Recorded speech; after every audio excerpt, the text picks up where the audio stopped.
हे ब्राह्मण, कार्तिक मास का महात्म्य विधि पूर्वक वर्णन कीजिए। ब्रह्मा जी कहने लगे कि हे नारद, तुम बड़े साधु पुरुष हो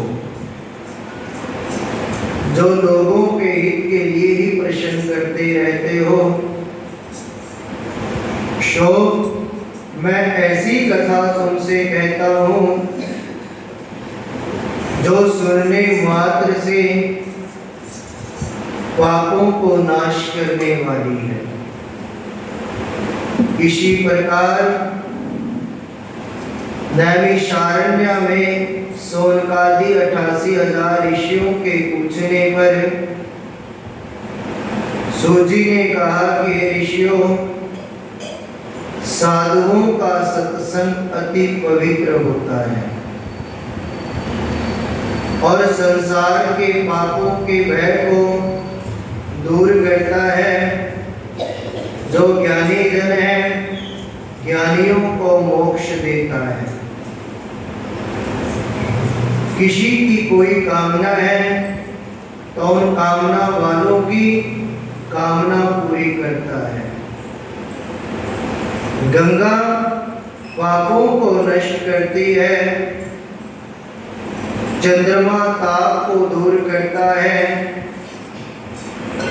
कल्प वृक्ष दीनता का यानी दरिद्रता का नाश करता है,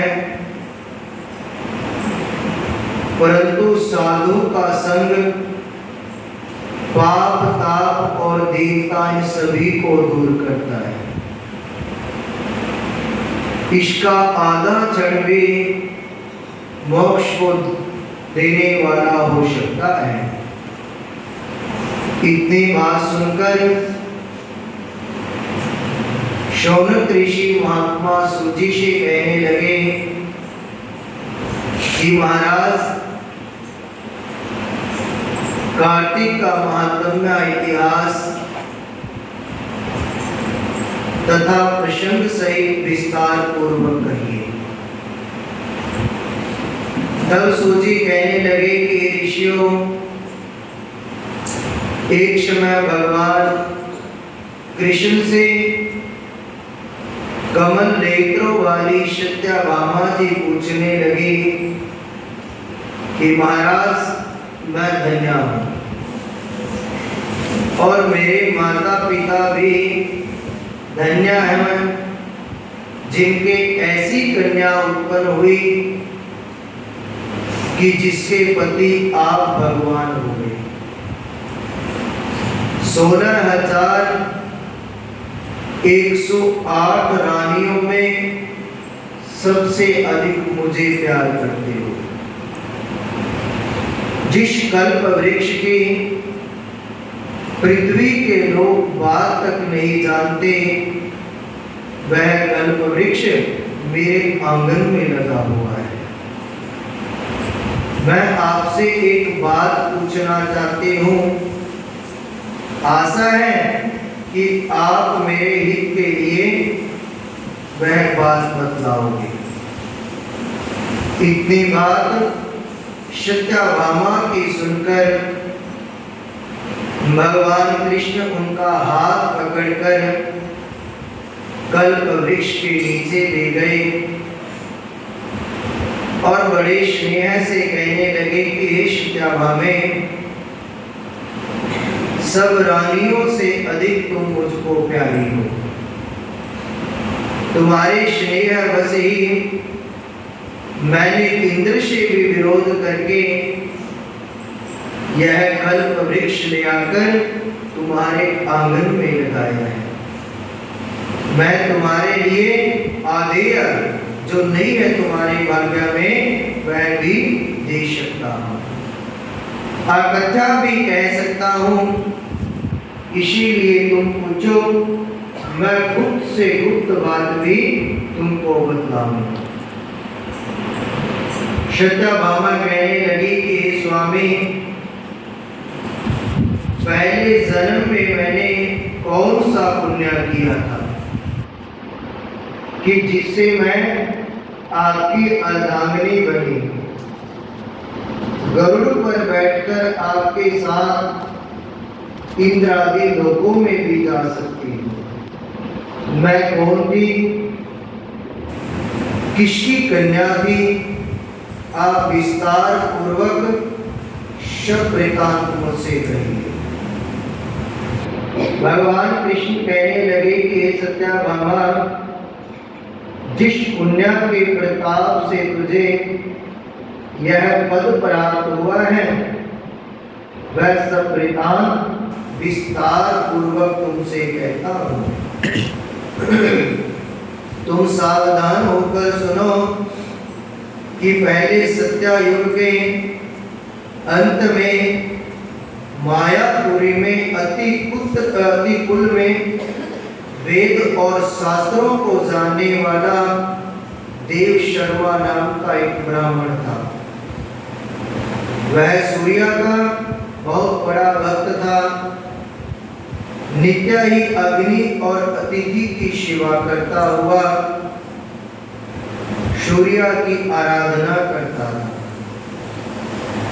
उसके कोई पुत्र नहीं था, किंतु बड़ी आयु में उसके एक कन्या उत्पन्न हुई, जिसका नाम गुणवती था। और उसका विवाह उसने चंद्र नामक अपने एक शिष्य के साथ कर दिया, जिस शिष्य से वह पुत्रवत प्रेम करता था। एक समय वह हिमाचल के समीप वन में लकड़ियां लेने के लिए अपने जमाता के सहित गया। वन में इधर उधर फिरते हुए उन्होंने एक महाभयंकर राक्षस देखा। राक्षस को देखते ही भय के मारे उनके सब अंग शिथिल हो गए तथा भागने में असमर्थ वे दोनों ससुर जमाता उस राक्षस के हाथ से मारे गए।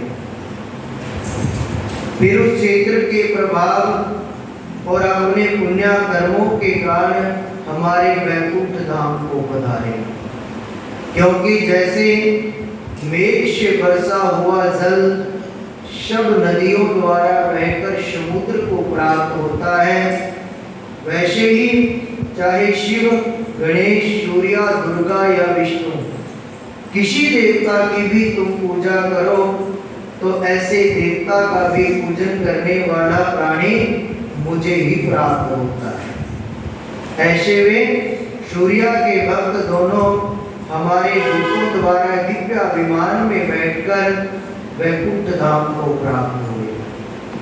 उनके मरने का वृतांत सुनकर उसकी कन्या गुणवती बड़ी विलाप करने लगी कि पिता, हे पति, तुम मुझको छोड़कर कहाँ चले गए? अब मेरे अन्न तथा वस्त्र का प्रबंध कैसे होगा? मैं कहाँ जाऊं, कहाँ रहूं? मेरा कोई ठिकाना नहीं रहा। इस प्रकार विलाप करती हुई कटे हुए वृक्ष की तरह मूर्छा खाकर पृथ्वी पर गिर गई।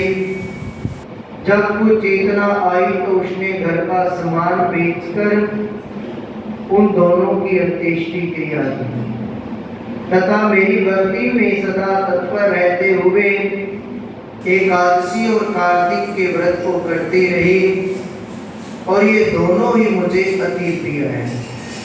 मुक्ति, धन धान्य और ऐश्वर्य के देने वाले हैं।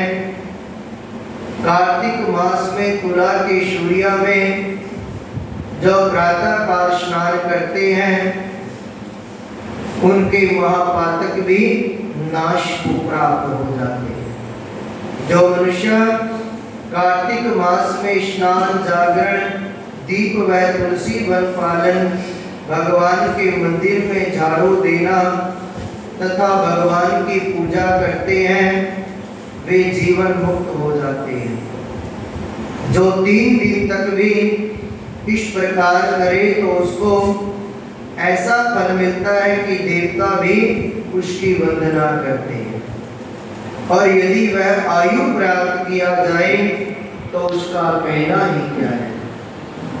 एक समय वह ज्वर से पीड़ित बड़े दुर्लभ शरीर वाली कार्तिक मास में गंगा स्नान को गई और गंगा जी में प्रवेश करते ही शीत के मारे उसकी सारी देह कांपने लगी।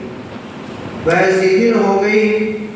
तो उसी समय हमारे रूप तुल्य हमारे दूतों द्वारा सुंदर विमानों में बैठकर वैकुंठ धाम में मुझे प्राप्त हुई। यह कार्तिक के ही व्रत का प्रभाव था कि द्वापर में ब्रह्मादि देवताओं की प्रार्थना से जब हमने भार उतारने के लिए कृष्ण रूप धारण किया तो उस समय हमारे ही सब देवगण यादवगण तुम्हारा पिता देव शर्मा सत्राजीत हुआ, चंद्र शर्मा अक्रूर हुआ, गुणवती तुम सत्याभामा हुआ और कार्तिक के व्रत के प्रभाव से ही तुम हमारी प्यारी हो गई हो। तुमने अधर्म तुलसी के वृक्ष का पालन किया, इससे तुम्हारे आंगन में कल्प वृक्ष है।